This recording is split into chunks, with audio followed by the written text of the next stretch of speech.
Ang balitang ito ay hatid sa inyo ng Centrum Silver Advance. May nutrients adjusted for age 50+, tulong para malakas ang resistensya, may healthy heart and sharp memory. The #1 multivitamins for age 50+. Ang balitang ito ay hatid sa inyo ng Tanduay. Tibay ng loob, tibay Tanduay. Ang balitang ito ay hatid sa inyo ng Rexidol Forte. Mas paspas banat sa upat. Ang balitang ito ay hatid sa inyo ng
Pananaw at opinyon na ipinapahayag ng mga tagapagsalita at mga panauhin sa programang ito ay hindi sumasalamin sa polisiya o posisyon ng himpilang ito. Para sa pinakabago at makabuluhang impormasyon at kaalaman mula sa Ministry of Human Settlements and Development, narito na ang programang MHS Delivers. Hatid ng inyong mga tagapaglingkod na information officers na sina Salembay Abdullah at Juwayriya bin Emran Muhammad kasama si Hamsari Pala. MHS Delivers, sumasahing papawid upang maiparating sa inyo ang mga dapat ninyong malaman ukol sa mga serbisyong pabahay, regulasyon at hanap buhay para sa bawat pamilyang Bangsamoro. MHS Delivers sa pamumuno ni Officer in Charge and Deputy Minister Aldin H. Asiri at sa liderato ni BARM Chief Minister Abdul Rauf A. Makakuwa. MHS Delivers. MHS Delivers.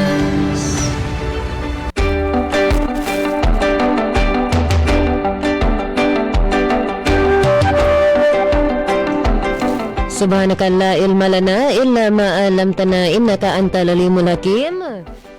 Glory be to you, the all-knower. We have no knowledge except what you have taught us. Verily it is you, the all-wise.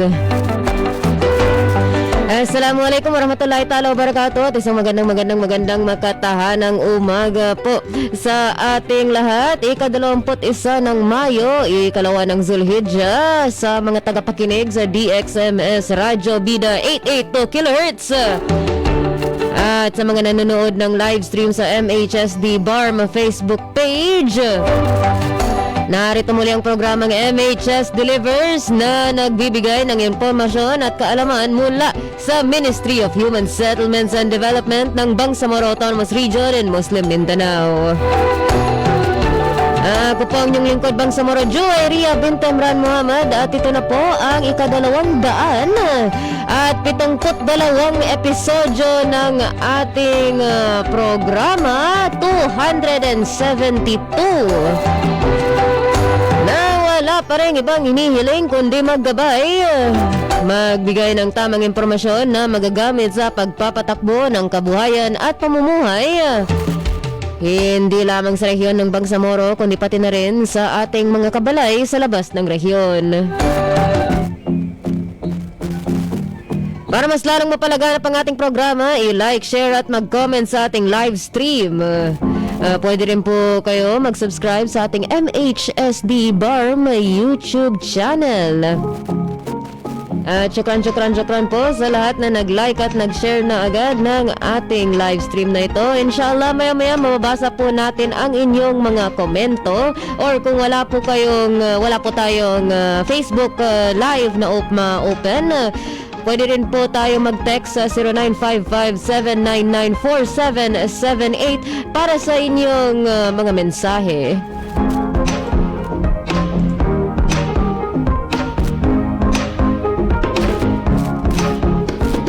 Ngayong araw, episode 272, ang ating topiko ay update on the 2026 BARM Parliament Election. Makakasama natin mamaya o maririnig natin ang kanyang boses si Attorney Muhammad Nabil M. Mutya, ang Provincial Election Supervisor 4 ng Province of Maguindanao del Norte. At tayo marinig po natin ang ating talakayan tungkol sa ating paparating na parliament election, kung ano nga ba ang responsibilidad ng commissions on elections para sa aktibidad na ito, at kung ano ang maaasahan nating kaganapan sa paparating na Setyembre na elections na ito. Second Monday of September magaganap ang ating, alhamdulillah, finally, ang ating parliament elections. May mababanggit ito sa talakayan mamaya, pero napaka-historic ng araw na ito, and inshallah, ito na ang magiging unang hakbang. Ito na ang magiging huling hakbang. Ito ang magiging hakbang para sa pagtatapos ng ating transition period, inshallah.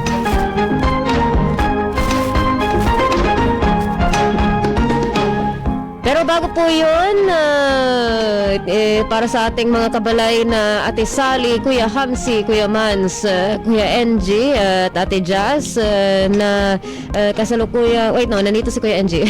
Yung iba na aside kay Kuya NG na kasalukuyang tuloy-tuloy po ang kanilang mga aktibidad sa iba't ibang panig ng Bangsamoro. Kaya ako pa muna ang inyong makakasama sa episodyo na ito. Sa likod, kasama po natin si Kuya NG para sa technical na ng ating live stream, at of course si Kuya Rupert para sa ating DXMS radio side, and I believe si Kuya Cons ang kasama natin para sa ating transportation accommodation. So, di ba? Fancy noon So, sa inyong mga biyahe, fi amanillah, and inshallah, marinig po natin ulit ang kanilang pagbabalik sa programa sa susunod na mga episodyo. Sa ngayon, meron pa rin po tayong segmentong balitaan, IPH, at HSF na ako pong magbabahagi. Sa araw na ito, meron po tayong dalawang balita na mapapakinggan pagkatapos nitong mga paalala.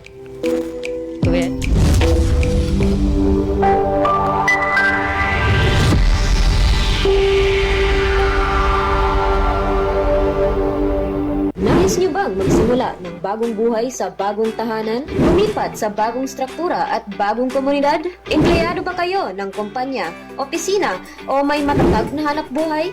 Narito na ang Ministry of Human Settlements and Development sa ilalim ng pamumuno ni Officer in Charge at Deputy Minister Aldin H. Asiri, at sa suporta ni Chief Minister Abdul Rauf Sami Gambar makakuha ang proyektong Economic Housing Loan, katulad ng mga struktura sa Phase 1 at 3 sa may Barangay Kapiton, Dato Odin Sinsuat, kasama ang Phase 2 sa Barangay Samba, Dato Odin Sinsuat. Layunin ng Ministry pagpatuloy ang mga proyekto sa Cotabato City, Special Geographic Areas, Maguindanao del Norte at Maguindanao del Sur, pati na rin sa island provinces ng Basilan, Sulu at Tawi-Tawi. Narito ang 9 na requirements na kailangan ipasa para mag-avail ng housing loan.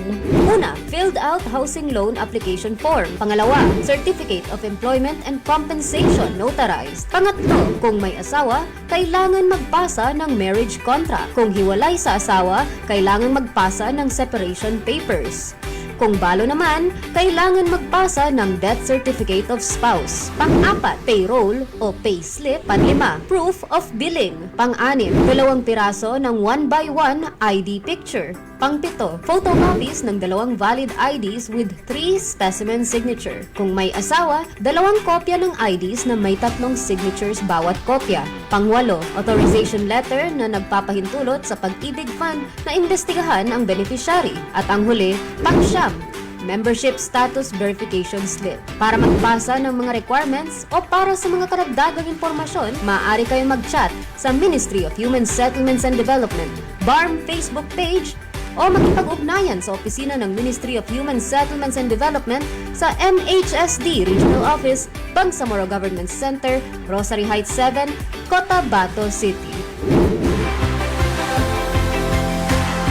MHS delivers.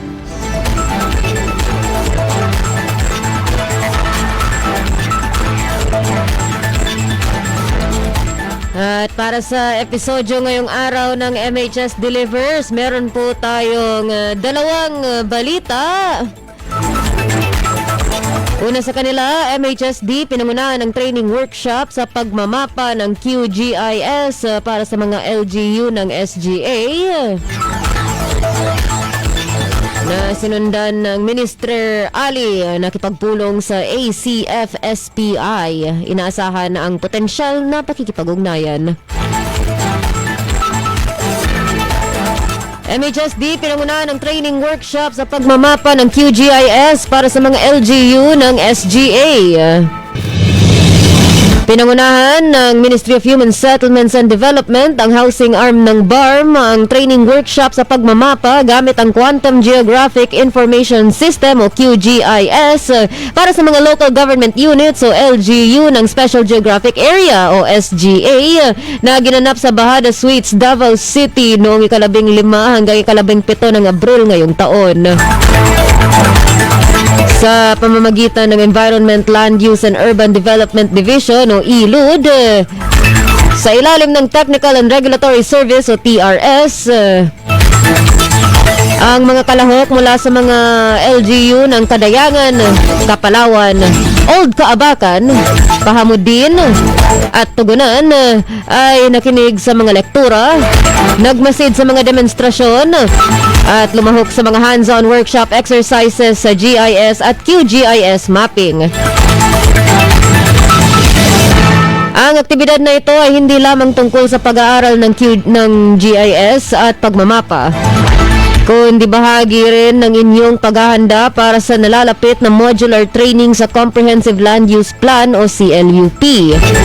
Gaya ng alam nating lahat, ang pagpaplano ay dapat manggaling mismo sa mga LGU dahil kayo ang tunay na nakakaintindi sa sitwasyon, pangangailangan at mga hamon ng inyong mga komunidad. Dito sa MHSD, ang aming tungkulin ay gabayan, tulungan at suportahan kayo sa buong proseso.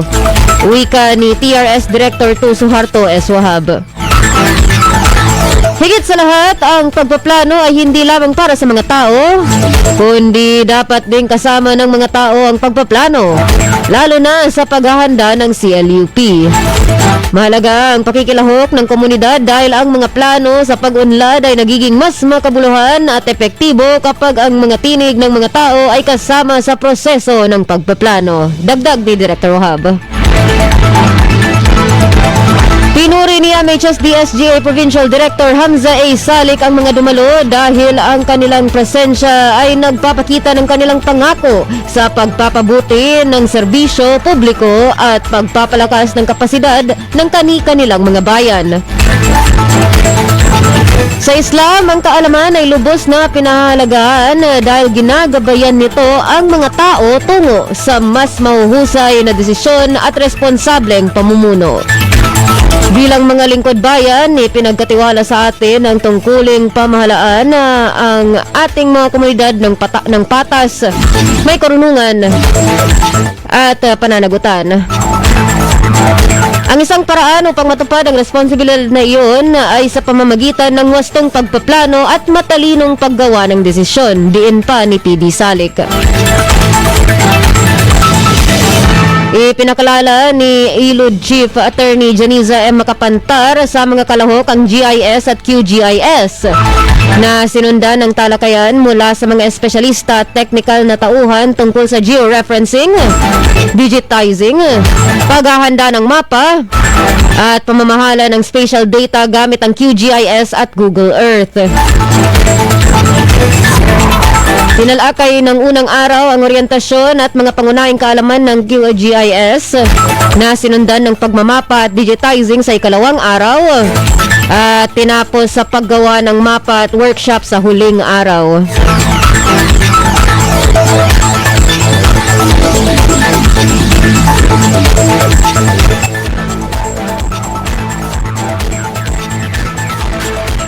At para naman sa ating pangalawang balita, Minister Ali nakipagpulong sa ACF-SPI, inaasahan ng potensyal na pakikipag-ugnayan. Nagkaroon ng pagpulong si Acting Minister Zaidi C. Ali ng Ministry of Human Settlements and Development, ang housing arm ng BARM, kay Engineer Zubair A. Giaman, Executive Director ng Al-Hufaz Charity Foundation in Southern Philippines Incorporated o ACF-SPI. Noong ika-14 ng Mayo 2026 at tinalakay ang potensyal na pakipagsosyo sa pagtatatag ng mga convergence programs sa Special Geographic Area. Ginanapang pagpulong sa MHSD Conference Room Bangsamoro Government Center, Cotabato City. Ibinahagi ni Director Giaman ang convergence programs na nakatuon sa pagtatatag ng isang boarding school sa SGA na binibigyang diin ang prioridad na agenda ng pamahalaan ng BARM na sinimulan ni dating Chief Minister CM Ahud B. Ibrahim at ipinagpatuloy ni CM Abdurrauf A. Makakwa na nagsisikap na palakasin ang mga komunidad ng Islam sa pamamagitan ng pamamahala. Ayon kay Director Giaman, ang proyekto ay magtatatag ng pabahay, mga pasilidad sa paaralan, mga oportunidad sa kabuhayan at kalsadang daanan. Idinitalye ng iminungkahing proyekto ng ACF-SPI ang pagtatayo ng isang Bangsamoro Islamic University sa pakikipagtulungan ng Jumiatul Hufaz Bil Philippine Incorporated na mangangailangan ng mahigit 200 milyong pesos na pondo at kabuuang lawak ng lote na 1 ektarya. Pagkatapos ay iniharap ni John Anthony M. Ocumen, Head of Internal Planning Section at Salahuddin Escosen, Project Development Officer 4, ang mga panukala ng MHSD para sa 2027 na pinondohan sa ilalim ng General Appropriations Act of the Bangsamoro o GAAB 2027 at Supplemental Fund o SF 2026.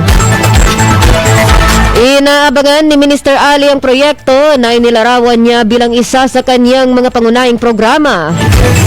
At inaasahan ang mga susunod na pagpupulong kasama ang iba pang mga kasosyong ministeryo, opisina, ahensya at stakeholder ng Bangsamoro upang isulong ito. Kasama rin ni Minister Ali sina Majid M. Muslim, Chief of Housing and Human Settlements Division, Attorney Nasiha S. Mamarungkas, Head of the Legal and Legislative Liaison Section, Engineer Borjan T. Gumaga, Engineer Jaber D. Panda, at Architect Rene J. F. Marcos. Para sa mapayapang pamumuhay at maunlad na pamamahay, ako po ang inyong lingkod Bangsamoro, Joeria Bintemran Muhammad, at tayo po ay magbabalik para sa segmentong IPH at HSF, pati na rin ang ating highlight segment na MHS Discusses, makalipas nitong mga paalala. Mga biktima, kalamidad, mga internally displaced persons o IDPs, mujahideen at kanilang pamilya, at indigenous people. Sila ang mga beneficiary ng resettlement housing projects ng Ministry of Human Settlements and Development na libreng makakabenepisyo sa mga nangangailangang beneficiaryo. Sa ilalim ng Bangsamoro Appropriations Act 2021, tinututukan ng MHSD ang pangangailangan sa mga pabahay ng mga nangangailangan pero hindi pa kaya. Sa ilalim ng pamumuno ni Officer in Charge at Deputy Minister Alvin H. Asiri, at sa suporta ni Chief Minister Abdul Rauf A. Makapua, narito ang Ministry of Human Settlements and Development para punan ng pangangailangan para sa mga bagong tahanan para sa mga nawalan. Sa mga karagdagang impormasyon, maaari kayong mag-chat sa Ministry of Human Settlements and Development BARM Facebook page o makipag-ugnayan sa Ministry of Human Settlements and Development sa MHSD Regional Office, Bangsamoro Government Center, Cotabato City. MHS delivers.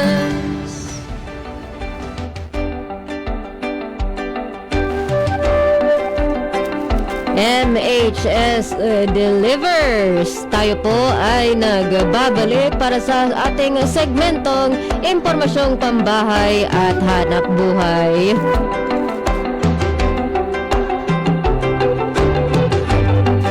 At ngayong araw na ito, pag-uusapan natin ang ating Bangsamoro Treasury Office.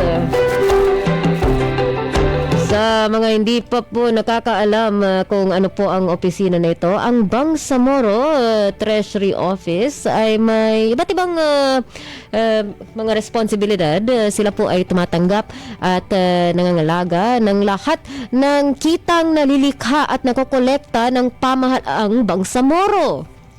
Sila ay kumikilos bilang pangunahing tagapangalaga ng mga pinansyal na ari-arian at mga ari-arian ng pamahalaang Bangsamoro, bumubuo ng estratehiya sa pamumuhunan para sa pondo ng pamahalaang Bangsamoro at pamahalaan ang programa sa pamumuhunan ng pamahalaang Bangsamoro, kabilang ang pagsubaybay at pagsusuri ng mga kondisyon ng pamilihang pinansyal. Nagsasagawa sila ng mga pangmatagalang pagsusuri sa daloy ng salapi, bumubuo ng mga taunang pagtataya ng mga pangangailangan sa kita, posisyon ng salapi at kapasidad sa pangungutang ng pamahalaan.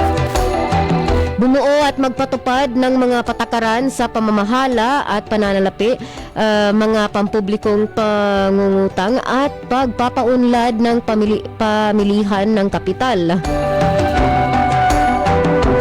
Tumutulong rin sila sa pamamahala, pagkontrol at paglilingkod sa mga pampublikong utang mula sa mga lokal o dayuhang pinagkukunan at magsagawa ng iba pang naaangkop na mga tungkulin na maaaring italaga ng batas.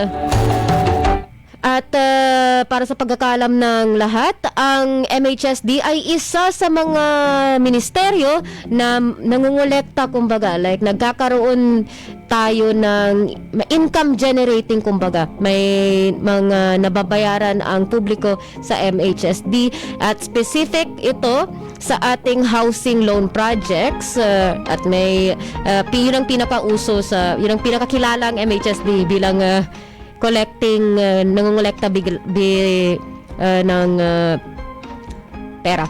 At bago-bago lang ang MHSD ay nakilala talaga sa pangungulekta na ito kasi nakatanggap po tayo ng parangal.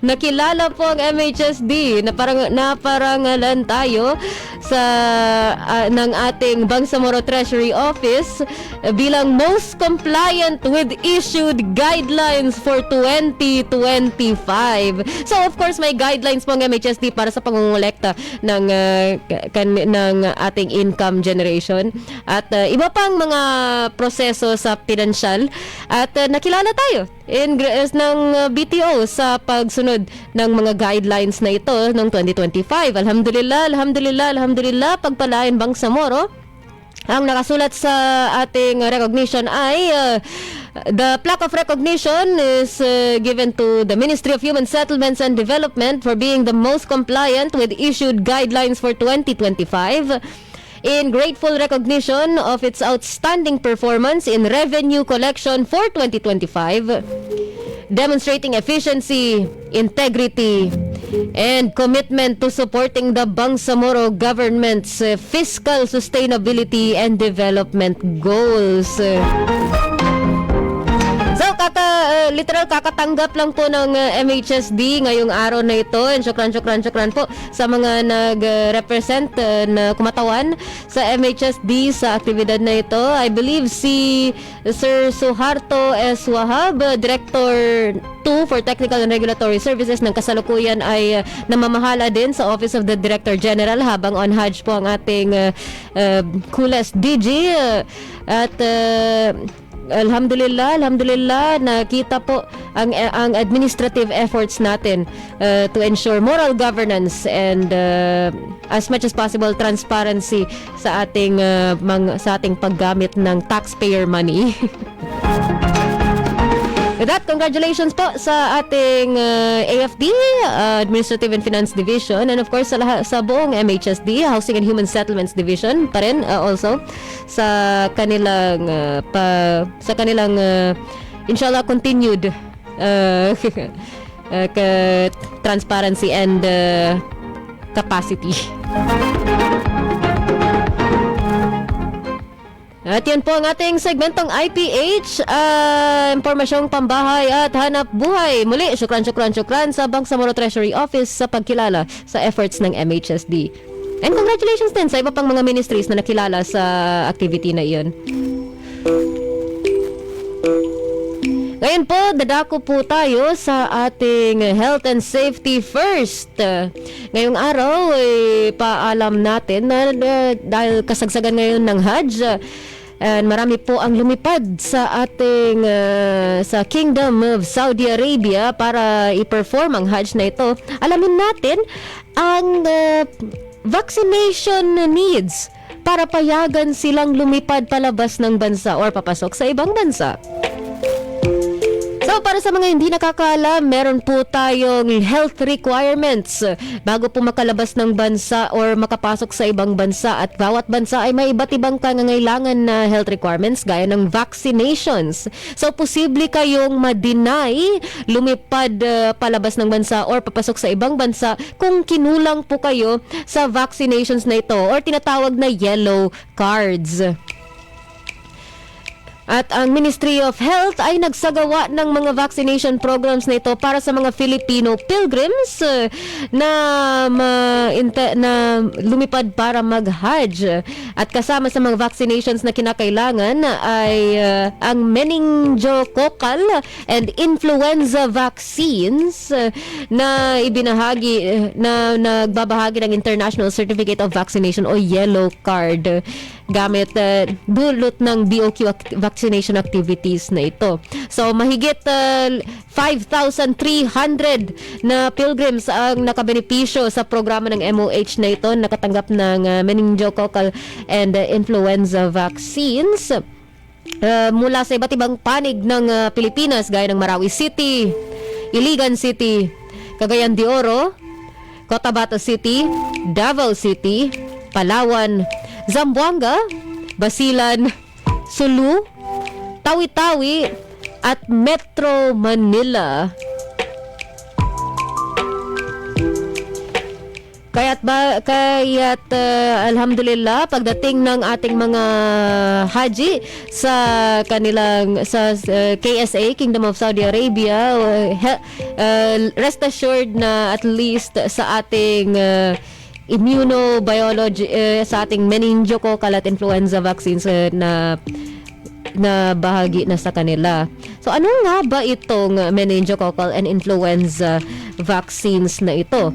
Well, ito ay nirerekomenda sa ating sa lahat ng at least preteens na makuha na nila agad. Pero of course, sa ating mga panahon, posible pa rin may hindi nakatanggap ng vaccines na ito kahit na nasa edad na sila, na lumampas na sila sa edad ng teenager, kumbaga. Pero usually, kahit mga bata at matatanda, at risk pa rin sila. So, ang meningococcal vaccines ay ang pinakamagandang paraan para kalabanin ang meningococcal disease. Pero may side effects pa rin na posible. Ideally, may makausap niyo po ang inyong mga doktor para dito. Pero basically, merong 3 klaseng meningococcal vaccines. May importante po ang ating meningococcal vaccine kasi ang meningococcal disease ay isang uncommon pero posibleng magdulot ng napaka-serious na sakit at posibleng kamatayan sa mga tao na kahit anong edad. At ang ating meningococcal disease na ito ay kadalasan na mas kilala bilang meningitis o kumbaga ito ay nagpapalaki ng ating mga tissues at na nasa utak at kumbaga malala po ito na sakit na ikamamatay. Pero kung vaccinated po tayo, inshallah, mas mataas ang chance nating kalabanin ang sakit na ito. And sa ating mga haji, inshallah, please stay healthy. So kahit na vaccinated na po kayo para dito, wag po nating kalimutan laging uminom ng tubig hanggang makaya, stay hydrated, stay shaded.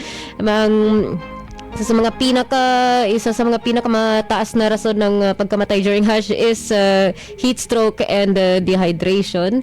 So tayo po lagi mag-ingat, and inshallah makauwi po tayo for Zulhijjah, inshallah.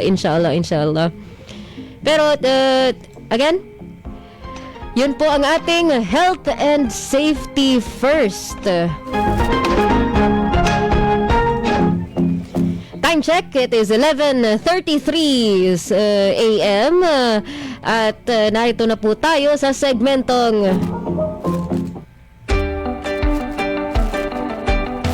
MHS Discusses.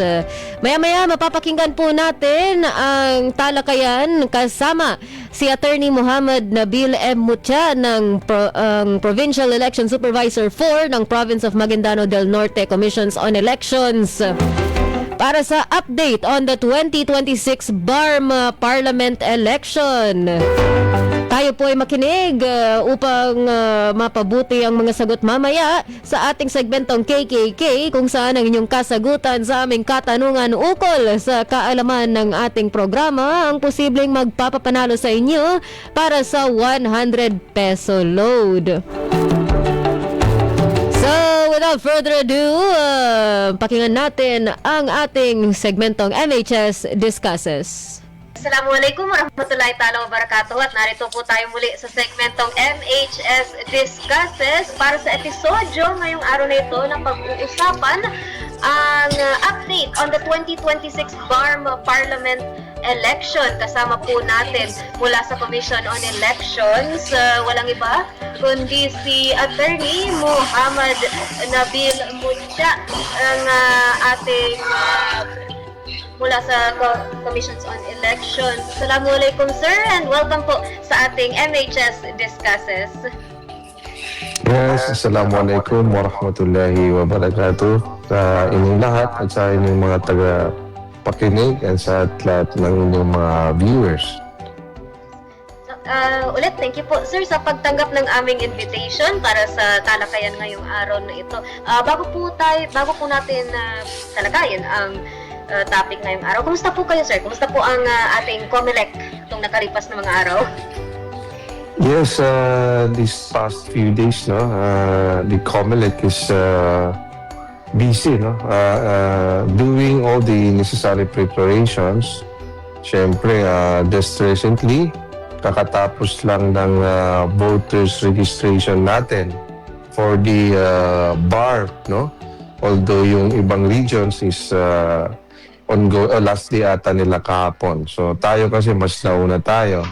And after that, nagpa-register tayo ng mga regional parliamentary political parties, sectoral organizations, and ang pinakabago is yung ginanap natin na filing of certificate of candidacy noong May 5 to May 7 for the candidates sa ating mga parliamentary district representatives, yung sa ating mga distrito. So right now, we are preparing for the very first historic Bangsamoro parliamentary election. Inshallah, palapit na po siya.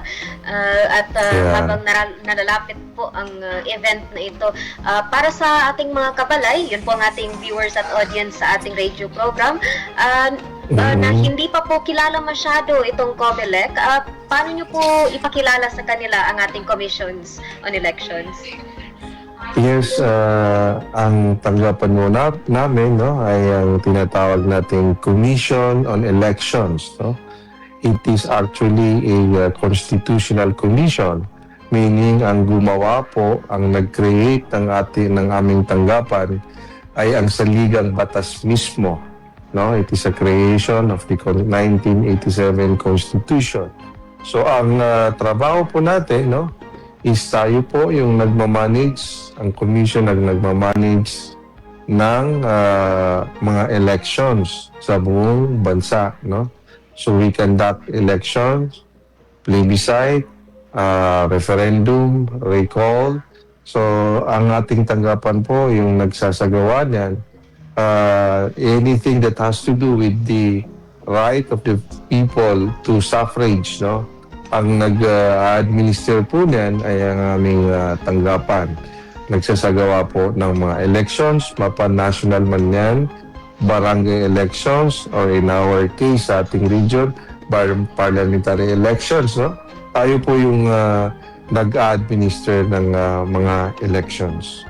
Right to suffrage, isa yan sa mga usong makitang phrases like, I suffer for my right to suffrage. So, suffrage feeling, voting, kumbaga. So, with that, nabanggit nyo nga, parliament elections ang highlight natin ngayon. Ano po ang significance nitong parliament elections? Bakit po siya importante sa ating Bangsamoro Autonomous Region in Muslim Mindanao? At lalo na ngayong transition period pa rin po tayo. Yes, nabanggit mo nga na we are still in the transition period. Gawa nga ng tayo ay hindi pa nakakapaghalal ng ating mga parliament members of parliament, di ba? Kasi nga supposedly as early as 2022 mag-election dapat tayo, pero na-delay yung ating elections for the reason naman na alam natin na yung una yung pag-extend ng Congress ng ating election, pangalawa yung pagka-declare constitutional ng isang napaka-importanting batas na ipinasa ng ating Bangsamoro Transition Authority. So, ngayon po tayo for the first time, ang mga tao ang mga Bangsamoro, ang mamimili kung sino yung gusto nilang bubuo ng Bangsamoro Parliament. This Bangsamoro Parliament is actually very relevant, it is very important. Una sa lahat, tayo lang po sa BARM ang may ganitong klaseng election na parliamentary system of election and of government. Kasi sa ibang region, sa lahat ng region sa Pilipinas, yun nga ang Bangsamoro parliamentary election. Tayo lang yung may ganyan sa buong Pilipinas. Yan po ay kasama sa pinaglaban ng ating mga mujahideen, between it is a product also of the peace process between the government and our brothers in the struggle, yung ating mga mujahideen na nakipaglaban ilang dekada na. So ito po yung ang naging bunga ng kanilang pagkikipaglaban kung saan isa na dito ay tayo ay may unique na klaseng pamamaraan ng pamahalaan, and because of that, unique din ang ating election compared sa ibang parte ng Pilipinas. So ang kahalagahan nitong election na ito, uulitin ko, is this is the first time that the Bangsamoro people will be the one to choose kung sino yung gusto nilang uupo or bubuo sa Bangsamoro Parliament. Kasi nga, simula nung nag-create yung BARM, ang Bangsamoro Parliament ay binubuo ng yung Bangsamoro Transition Authority, which were whose members were appointed by the president, no? Hindi po yung mga tao yung pumili sa kanila. So this time, bibigyan tayo ng pagkakataon na tayo yung pipili kung sino yung mamumuno sa Bangsamoro Parliament. Then, for the conduct na nitong election, sir, ang nasa image ko kapag election, pupunta ako sa isang precinct, kumbaga na isang area specific sa precinct ko, hanapin ko yung room number ko, and then kumbaga may parang multiple choice akong kokoloran ng mga circles kung sino yung gusto kong iboto. Well, is that the same po sa conduct nitong parliament elections? Yes, itong parliamentary election natin, no, nasa batas kasi na automated election system yung i-adapt natin for the Bangsamoro parliamentary election. So ano po yung meaning nun? The meaning is that we will be adopting the same technology na ginagamit natin during national and local elections. No? Lang pinaka-recent is itong May 12, 2025 national elections natin, kung saan gumamit tayo ng mga automated counting machines. No? So yung mga tinatawag natin ACM. Meaning, as compared to barangay elections, which is sila, na manual sila, yung mano-mano mo sinusulat yung pangalan ng kandidato na gusto mong iboto. But as I've said, yung parliamentary elections natin, under the law, is automation. No? Automated election system ang implement natin ng COMELEC.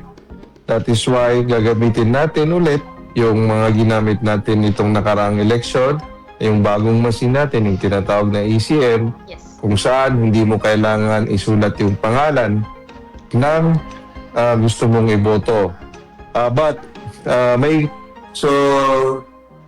As compared to the yung system, automated election system natin during the recently na 2025 national and local elections, kakaiba yung sa BARM. Because remember, during the national and local elections, yung mga nakaboto sa atin, nakikita mo lang is pangalan, tapos may below Yes. sa left side, no, ng pangalan. Yes po. Dito, so, kailangan mong mabasa kung sino yung iboboto mo. No? Dito sa parliamentary election systems natin, automated siya, mag-shade ka pa rin, pero may added feature. Kasi makikita mo yung picture ng kandidato na gusto mong iboto. So, lahat ng mga kumandidato, makikita mo yung mga picture nila. For the party naman, no, yung mga RPPPs natin, yung tinatawag natin, or regional parliamentary political parties natin, yung iboboto mo is nandoon yung logo nila. So since ang party is composed of 40 nominees, yung mga nominees nila, hindi natin kayang ilagay doon yung mga isa-isang pangalan. So ilalagay ng COMELEC is the logo of the party. No? So madali mo siyang ma-identify. Lalong-lalo na sa ating mga kapatid na illiterate, no? So alam nila yung logo ng party. Pag nakita nila ito, alam namin ito yung A na party. Pero may hirapan silang basahin during the botohan na. So this time, madali na lang nilang ma-identify because nandun na nga yung logo. Tapos, kung yung sa mga parliamentary district representatives natin na candidates, makikita mo yung pangalan, yung picture mismo ng kandidato. Just recently, ni-require ng COMELEC ang lahat ng kandidato na mag-submit ng kanilang pictures kasi yun nga yung ilalagay natin sa ating mga official ballots. that's maganda siyang step for accessibility at the same time isang more parang technically savvy na governance, if I would say. Hopefully ma-adapt din siya sa future elections, hindi lang sa parliamentary elections. Yes, tama po kayo. In fact, marami ang feature ng Bangsamoro electoral or election system natin na bago, no? And tayo yung nagsimula. Baga nangunguna tayo. First and foremost, siyempre, tayo lang yung may kung sa mga kababaihan, di ba? Tayo lang yung nag-implement ng dapat lahat ng partido at least 30% ng kanilang mga nominees ay babae. So just recently, in-upgrade natin yon. Sa lahat ng mga nominees, bawat 3 nominees na ililista, no, yung 40 na nominees, bawat 3, no, kailangan may isang babae. So para sigurado talaga na yung babae hindi malalagay sa bottom, di ba? Kasi yung iba, ang reklamo is, ba't yung mga babae, doon lang sila sa pinaka-bottom na listahan. So, maliit yung chance nila na sila yung makaupo in representation doon sa party. But this time, mayroon mga inadapt ang Bangsamoro government natin na talaga naman na nangunguna. And of course, pangalawa, yung ating yung nepotism natin, di ba? Yung political dynasty. Hindi pwede na second degree relatives na sa isang partido sila nalistahan. So, yun ang maganda na ma-adapt rin ng ibang parte ng Pilipinas, sabi mo nga. Inshallah. Kasi nga, yeah. So, actually, that is just kuwan lang yun, mga sample lang yun. In addition to doon na sinabi ko nga, na sa atin talaga pag mag-election para walang pagkakamali, nandun makikita mo sino yung boboto mo. So, maski hindi ka marunong magpasa, makikita mo yung mukha niya, ito si Kwan. So, madali mo siyang ma-identify at maminimise natin yung pagkakamali sa pagboto. Alright, then nabanggit natin yung conduct nung kung anong ina-expect sa voter para sa activity na ito. Paano naman po ang COMELEC sa activity na ito? Like, paano po ang nag-lead ang COMELEC sa election process na ito na siguradong like peaceful siya kumbaga, like wala masyadong smooth po yung operation? Yeah, so ang gagawin ng COMELEC, no? At ang ginagawa na natin ngayon, actually this week lang, nagsimula tayo na mag-conduct ng voter education, no? Intensified voter education. Kasi nga, because of the changes in the Bangsamoro Electoral Code, no? Marami kasing pagbabago since the last time that we prepared for the Bangsamoro parliamentary elections. Kasi yung preparation namin nung 2025 kasabay sana ng national local election. Maraming pagbabago, di ba? For example, yung tinanggal nila yung none of the above na choice kasi dati kasama yung choice natin, none of the above. So para walang confusion, tinanggal yung tinatawag nilang nota, no, none of the above. So pangalawa, na importanteng pagbabago is una, dati kasi yung mga sectoral representatives natin magagaling sa ulama, sa women, sa youth, sa community settlers natin, sa mga women's natin, traditional leaders natin. Dati kasi sila, they are elected through the assemblies, no? Yung mga assemblies lang ng mga organization na identified sa particular na sector. For example, sa women, ang mag-elect kung sino yung uupo para i-represent ang women sa Bangsamoro government ay yung mga women organizations lang na registered and accredited by the COMELEC. So walang ibang pipili.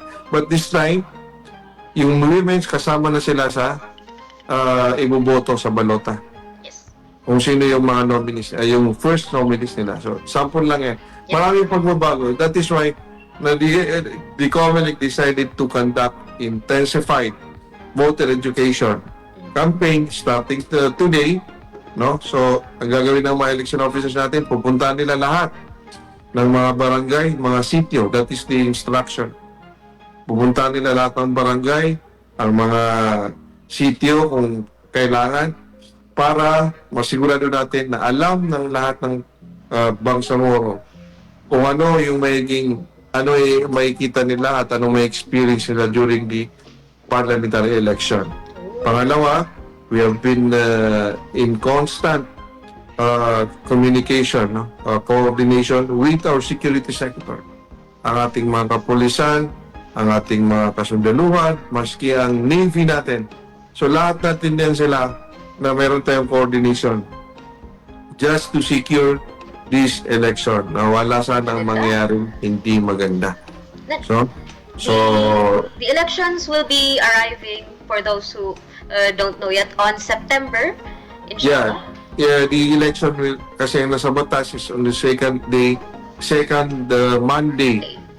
Monday of September. So it fell on September 14, 2026. So yun ang ating magiging election this coming September 14, 2026. Gaganapin na po yung So from parliamentary today, election. from this month of May, and up until September, you'll be conducting intensive coordinations, voters and throughout. Wow. Kung yan lang, hindi lang yan, may tinatawag kasi tayo na Joint Security Control Centers. Maraming level yan. Yes. Mayroong Joint Security Control Center ang mga city at municipality, no? It is composed of the election officers natin, yung chief of police natin, or sa mga city, yung city director natin, pati yung counterpart nila sa military, sa AFP, no? Sila yung, at saka sa Navy. So sila yung nag-monitor ng security doon sa particular na munisipyo. And they are under the supervision of the Provincial Joint Security Control Center, of which the chairperson is the Provincial Election Supervisor. And pataas na yan, pati na sa region-wide, ang ating Regional Election Director ang namumuno. Hanggang dumating tayo sa CBFSC, or the Committee on Ban on Firearms and Other Security Concerns. So, closely monitored yung ating security dito sa, or security situation dito sa BARB. In addition dyan, we adopted actually the whole of nation approach. So, nagkakandak kami ng mga command conferences with the other agencies, no? Ang Office of the Provincial Prosecutor, City Prosecutor, ang ating mga NBI, DSWD, marami sila. In fact, almost all of the mga agencies natin, kasama natin sila for this election. And they were in fact, or they will be deputized by the Commission on Elections para nang sa ganon, they can also contribute for this upcoming September 14, 2026 BAR parliamentary elections. Inshallah. Inshallah. You mentioned magandang very good details sa ating paparating na parliament election. Administrative side, security side, ang ating participants, both voters and iboboto. And inshallah, everything will go smoothly. Inshallah. Safely. And para sa mga capable mag-vote, I believe it's 18 ang legal age. Tapos pwede na sila mag-process ng voters ID para malaman nilang precinct numbers nila. Yeah. Then, inshallah, lahat po mag-participate, and we will perform our rights to suffrage na magboto sa ating susunod na parliaments. Does this mean, sir, kapag magboto na po ang ating parliament, does that signal the end of the transition, or isa pang step toward the end of the transition? We believe that is the end of it, no? The transition period, because ang transition kasi, remember that for example, the one that we have right now, puro appointed yan ating mga appointed. So ngayon, kahit ayaw ng Malacanang kung sino yung iboboto ng tao, but siyempre, ang mananaig yung choice ng tao. Democracy. So, yeah. So that is why I think it's a transition. Though mayroong mga unfinished siguro na trabaho na dapat sana tapusin ng transition period, but still, i-continue pa rin yun. Siyempre, mga importante yun. But still, ang magpapatuloy na ng Bangsamoro government, magpapatakbo, ay yung mga direktang pinili ng Bangsamoro people. Amen. So, with that, I believe na tarakay po natin ang mga pinaka-importanting detalye para malaman natin ang tungkol sa parliament election. Paparating September 14, 2026. Inshallah, ready nyo na po ang inyong precinct numbers at voters ID. Sir, aside po itong parliamentary elections at mga nabanggit ninyong activities at preparations for election process, ano pa po ang ibang posibleng activities or services ang commissions on elections aside sa mga nabanggit ninyo kanina? Right now kasi we focused on the kasi paparating na yan, lalo na because of the security situation, no? In the bar, so we are preparing talaga for that. Lalo na after naman nito, imagine September 14, election natin sa bar. Then come September 28 or 29, magpa-filing na naman tayo for the barangay election. So sunod-sunod na yung that is why naka-focus kami ngayon at natapos namin na about sa mga voters registration, no? At least yung mga qualified na gustong bumoto na nasama na natin sa ating listahan ng mga botante. So right now, ang focus naman natin is paano yung mga nasa listahan ng botante ay paano sila makakaboto ng mapayapa at hindi sila natatakot at may boto nila na walang namimilit sa kanila or someone is forcing them to not to vote or to vote. At least magagawa nila, may boto nila kung sino ang kanilang gusto na walang kinatatakutan. So that is our focus right now. So lalo sabi ko nga, malapit na rin yung ating barangay election. Is it kami. Ang timetable nyo po is after ng isang election, yung sunod na election naman ng paghahandaan. Yan yung natin. So, Yes. lalo na pag barangay election, medyo maraming trabaho kasi nga barangay level na yan. Smallest Dito, unit na. smallest unit na yan. Ito sa parliamentary election, mayroon dyan na 4 na munisipyo, 3 munisipyo, isang distrito o isang position lang yung para sa kanila. Ito kasi barawat barangay, talagang barangay na nga, barangay officials, pag-eleksyonan din yung mga sangguniang kabataan natin. So, nag-mix sila, barangay and sangguniang kabataan na election. So, marami. So, we are preparing for that. Yes. Good luck po, sir, sa inyong preparations, sa inyong coordinations, and syukran po ulit sa inyong oras at sa pagtanggap ng aming invitation para sa talakayan na ito. Bago po namin kayo pakawalan, pwede po kami makahingi ng closing statement para sa ating mga nakikinig sa radyo at nanonood ng live stream ngayong araw na ito. Yes, unang-una maraming salamat sa inyo sa pagbibigay sa amin ng pagkakataon, no? For the opportunity na makapagsagawa kami ng ganitong information campaign na rin. Kami po ay nanawagan sa ating mga candidates, no? Kayo ating mga aspirants at na kanilang mga supporters, mga leaders na sumunod po tayo sa mga pinapatupad na alitong 2-minute patakaran ng ating Commission on Elections in partnership with our security sector, the Philippine National Police and the Armed Forces of the Philippines, no? Yun naman po ay ang layunin ay para magkaroon tayo ng mapayapa na pangampanya, mapayapa na election, peaceful and orderly na Bangsamoro parliamentary election. Yun lang naman po yung objective natin, no?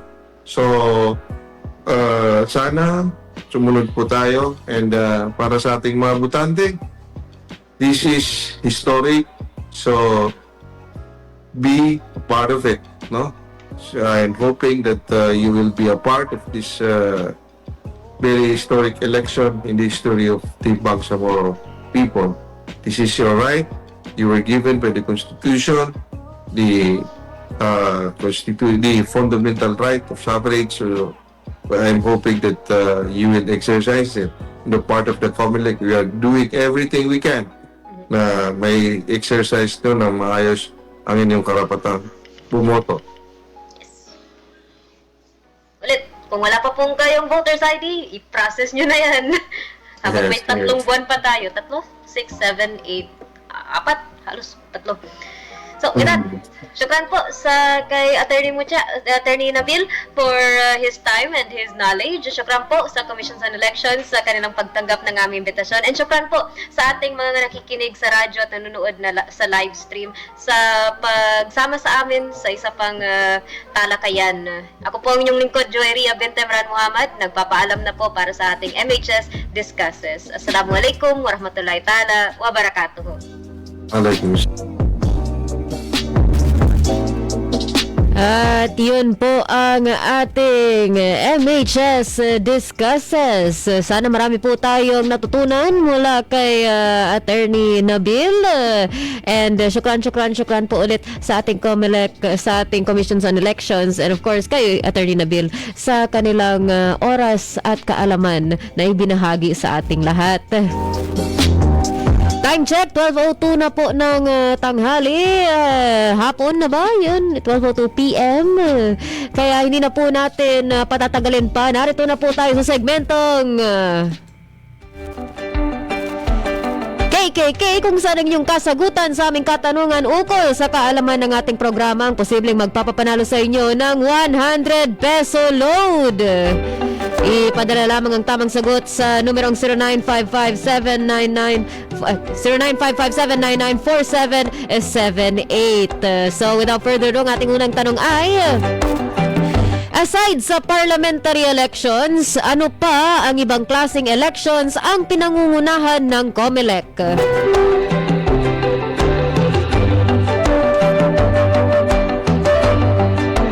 Ulit, aside sa parliamentary elections, ano pa ang ibang klaseng elections ang pinangungunahan ng COMELEC?